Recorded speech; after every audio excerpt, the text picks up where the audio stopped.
welcome, AJ. Yeah, hi. You can go ahead and introduce yourself.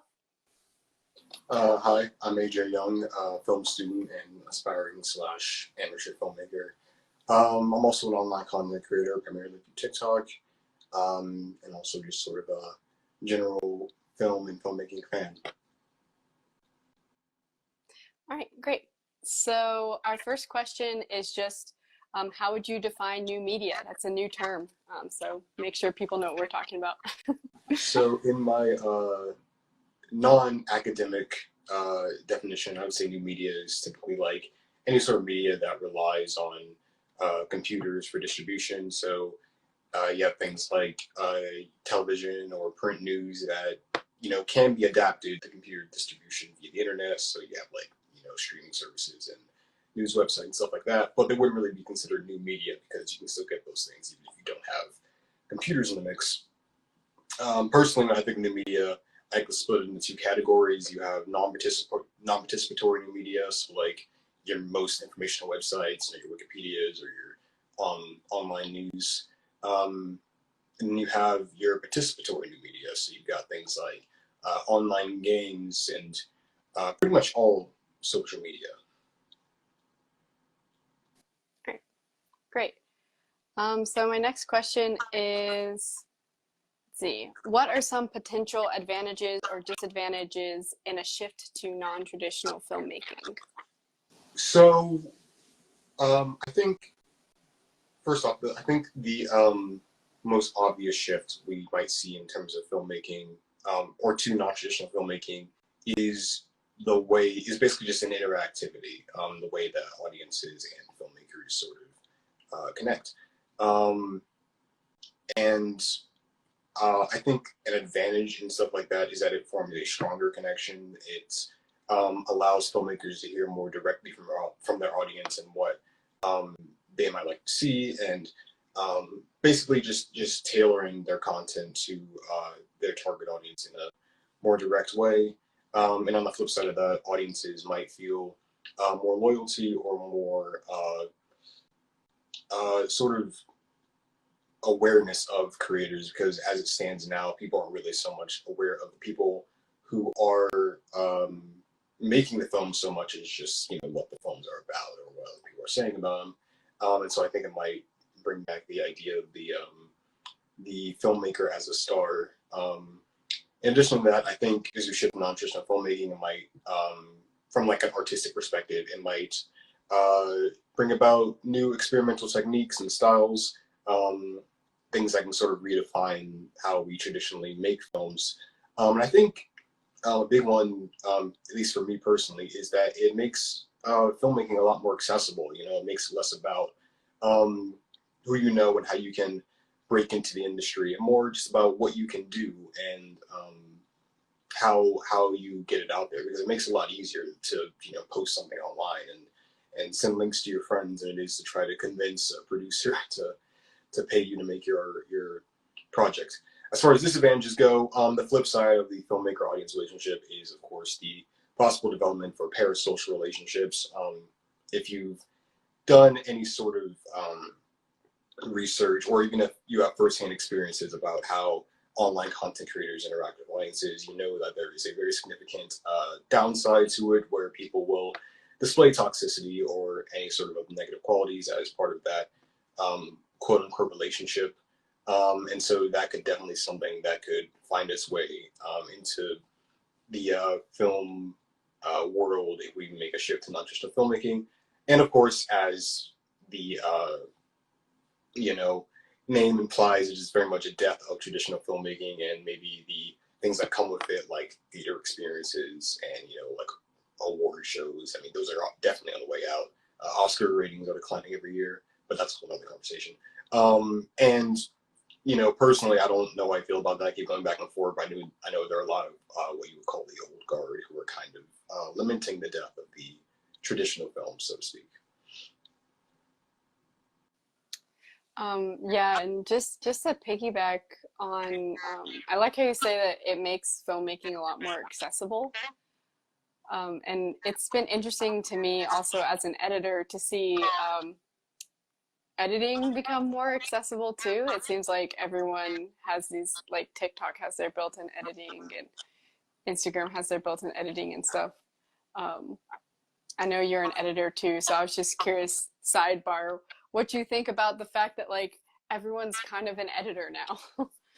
I think it's great. If for no other reason than us editors will finally get some appreciation for everything we do.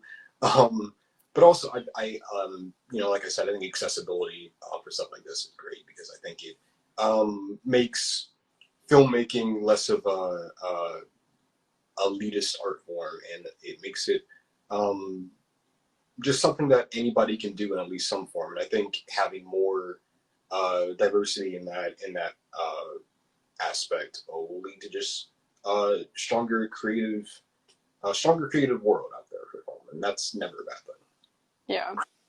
Yeah, I remember when I first started paying attention to TikTok and Reels and how I was like really impressed because I was like, wow, like these people are doing full on like shot reverse shots and eyeline matches and all this stuff that they teach you how to do like proper editing and in film school. Um, and I think it just comes really easily to these newer generations because we grew up with watching stuff like that. Um, so next question. How has or will new media change how filmmakers and their audiences interact? So like I said earlier, it definitely allows for more interaction. It's less sit down every year, or in these days, you sit down on your couch and watch what somebody finished creating months ago, and it's just not releasing to you. And then you can go on Twitter and talk about it. It's less of that and more of, you know, watching things as they're being created and directly sending your responses to the creator.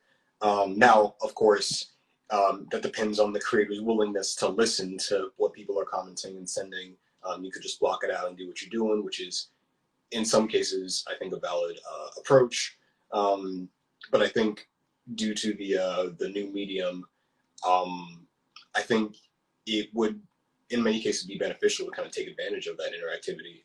Um, because, like I said earlier, if you create something, put it out there, and you find an audience that likes it, you're gonna want to try to keep that audience. Maybe expand it, but definitely get an idea of what people like, and I would say uh, keep it up.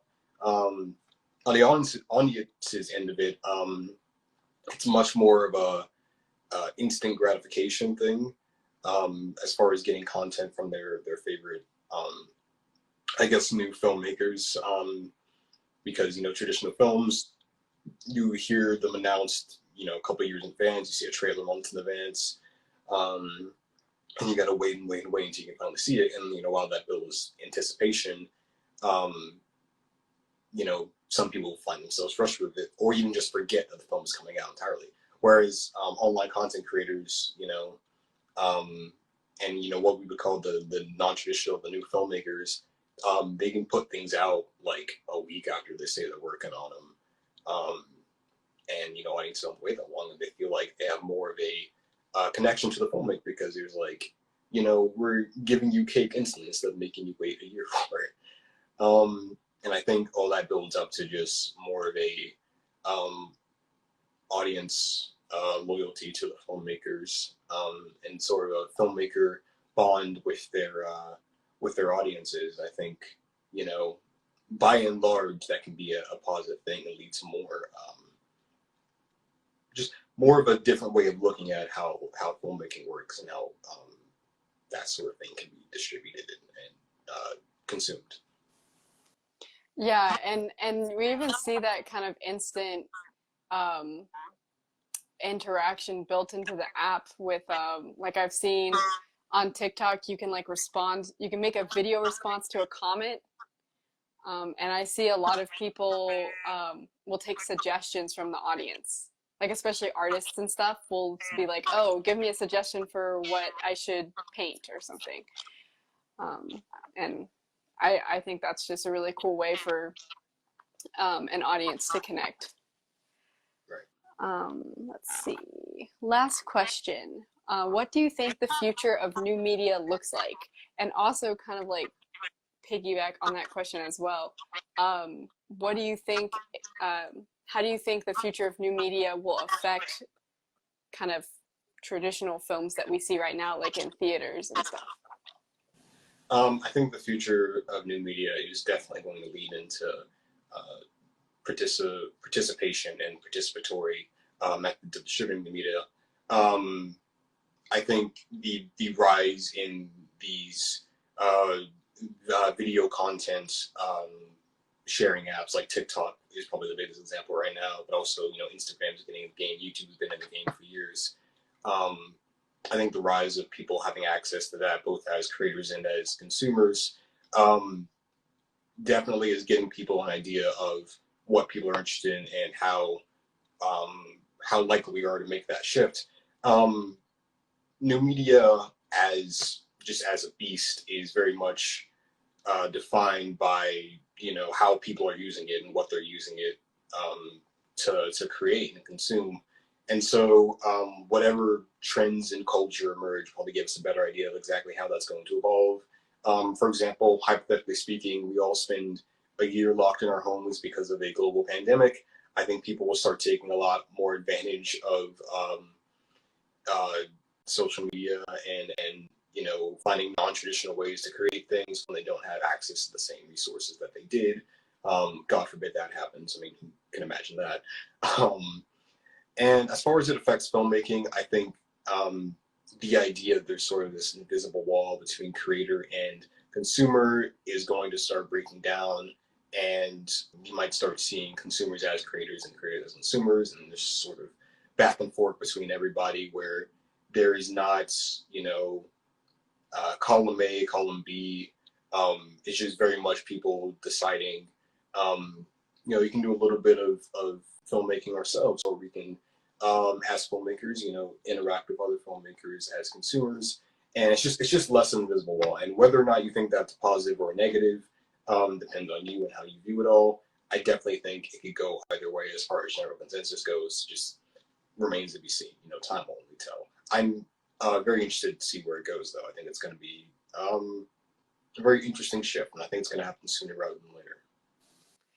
Yeah, and we've kind of already seen, like with traditional filmmaking, we've already seen how an audience can kind of instantly react to things that are being put out there, with Sonic, and how social media essentially bullied Sonic into making a better CGI. And I know there's conspiracy theories about, oh, it already existed and all that stuff, but so I definitely, that makes me think that there's a lot of potential for audience interaction with traditional filmmaking too. So it'll be interesting to see how these big film production companies keep up with this new media.